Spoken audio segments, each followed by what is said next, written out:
కేసీఆర్ చెప్పినట్టు ఏ రికార్డు తెచ్చుకున్న మొగుడు ఎగిరేది దాన్ని అన్నట్టే చేస్తున్నారు కాంగ్రెస్ సర్కారు. కారు గుర్తుపాటి సర్కారు ఉన్నప్పుడు, కాంగ్రెస్ సర్కారు కొత్తగా వచ్చినప్పుడు అప్పులు చేసిండ్రో లంక బిందెలు అనుకుంటే ఇత్తడి బిందెలు కూడా లేవో అని ఒకటే తీరుగా మొత్తుకున్నారు. మా రేవంత్ రెడ్డి సర్కారు అప్పులే చేయదని గొప్పలు చెప్పుకున్నారు. కానీ 20 నెలల్లో కాంగ్రెస్ పార్టీ చేసిన అప్పు ఎంతో ఎరికేనా? 10 ఏళ్లలో బీఆర్ఎస్ సర్కార్ చేసిన దానికంటే సమానమట. ఏంది గంత అప్పు చేసిండ్రా ఉత్త 20 నెలల్లో అని పరిశాన్ అవుతున్నారులే. కానీ అది అక్షరాల పచ్చి నిజమాట. బీజేపీ ఎంపీ రఘునందన్ రావు అడిగిన ప్రశ్నకు పార్లమెంట్ ఇచ్చిన సమాధానం అట అది.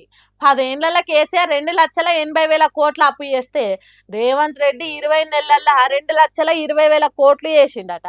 అంటే ఒక్క 60,000 కోట్లు తక్కువ బీఆర్ఎస్ సర్కార్ చేసిన అప్పుకు సమానం. అంతగానం అప్పు ఎందుకు చేసిండ్రు? తెచ్చిన అప్పుని ఏం చేసిండ్రు అంటే ఏం తెలుస్తలేదు.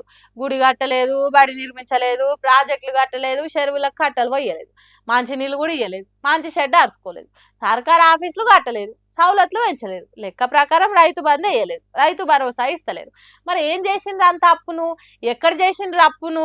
అంత అప్పు చేసిన ఎండాకాలం పంటలు ఎండినాయి, వానాకాలం యూరియా కరువు వచ్చింది, రైతుల ఆత్మహత్య లాగలేదు, గురుకులాలలో ఫుడ్ పాయిజన్ లాగలేదు, కాలం మారలేదు, కాళేశ్వరాన్ని బాగు చేయలేదు, కొత్త నౌకర్లు ఇవ్వలేదు, పాత వీటిని నింపలేదు. ఏం చేసినట్టు మరి అంత అప్పు అని అడుగుతున్నారు. 20 నెలలకే గంత అప్పు అంటే ఇంకా 40 నెలల్లో ఇంకెంత అప్పు చేస్తారు? చేసిన అప్పుని ఎట్లా చెల్లా చెదురు చేస్తారు అని భయపడుతున్నారు. అప్పులు చేస్తే జనానికి తిప్పలవుతుందని తెలిసిన తెలంగాణ వాదులు. కొడుకులు లేరు మాకు, అందరు బిడ్డలే. ఆ దేవుని గుళ్ళ మన్నువయ్య ఒక్క కొడుకునైనా నా ఒళ్ళేస్తే ఏమైంది కావచ్చు అని తనలాడే తల్లిదండ్రులు ఈ ముసలమ్మ బాధను మంచిగా చూడుండ్రి. కావురంగా జాదిన కొడుకు గంజి నీళ్లు ఓసైన జాదుకుంటాడు అనుకుంటే ఇగో గిట్లా సర్కార్ ఆఫీసులో పాలు చేసిండు. నడవలేకుండా ఎట్లా దండలాడుతున్నాడో చూడుండ్రి. జోగులామ గద్వాల జిల్లా వడ్డేపల్లి మండలం రామాపురం అనే ఊర్లుండే హుస్సేన్ బి అనే గీ అమ్మకు ఇస్మాయిల్ అనే బద్మాష్ కొడుకున్నాడట.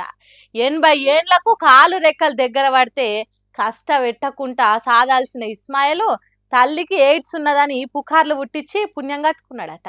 హుస్సేన్ బి అనే ఈ అమ్మ పేరు మీద ఉన్న 8 ఎకరాల భూమిని తన పేరు మీదకి మార్చుకున్నాడట. ఇంట్లో నుంచి బయటికి వెళ్ళగొట్టిండట. అరే నువ్వు మనిషివేనారా?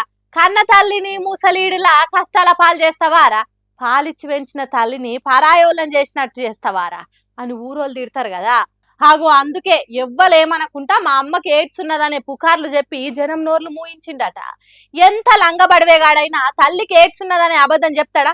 ఒకవేళ నిజంగానే ఉన్నా ఎవరికి చెప్పకుండా సచ్చేదాకా కన్న తల్లిని జాదుకుంటారు గాని ఆ ఇస్మాయిల్ గాడు వేస్ట్ గాని తీరుగున్నాడు.